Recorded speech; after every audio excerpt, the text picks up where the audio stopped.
ദേശീയപാത ഇടിഞ്ഞ സംഭവത്തിൽ കമ്പനികൾക്കുണ്ടായ ഗുരുതര വീഴ്ചയാണെന്ന് വിദഗ്ധ സമിതിയുടെ കണ്ടെത്തൽ. വിദഗ്ധ സമിതി കേന്ദ്രത്തിന് റിപ്പോർട്ട് നൽകി. ഇടിഞ്ഞ ഭാഗത്തെ റോഡ് പൂർണ്ണമായും പുനർനിർമ്മിക്കാൻ റിപ്പോർട്ടിൽ ശുപാർശ. മിതമായ പണിക്കൂലിയും ആയുഷ്കാലം മെയിന്റനൻസ് സപ്പോർട്ടും. ഇനി എന്തിനു സ്വർണം വാങ്ങാൻ കാത്തിരിക്കണം?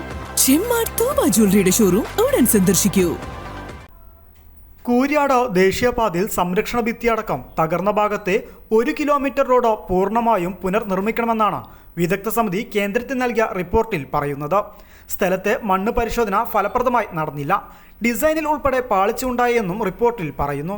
പ്രദേശത്ത് റോഡ് നിർമ്മിക്കുന്നതിന് മണ്ണ് പരിശോധനയടക്കം ഫലപ്രദമായി നടത്തിയിട്ടില്ലെന്ന് വിദഗ്ധ സമിതി പറയുന്നു. നിർഭാഗ്യകരമായ സംഭവമാണ് നടന്നതെന്നാണ് ട്രാൻസ്പോർട്ട് സെക്രട്ടറി റിപ്പോർട്ടിൽ വ്യക്തമാക്കുന്നത്.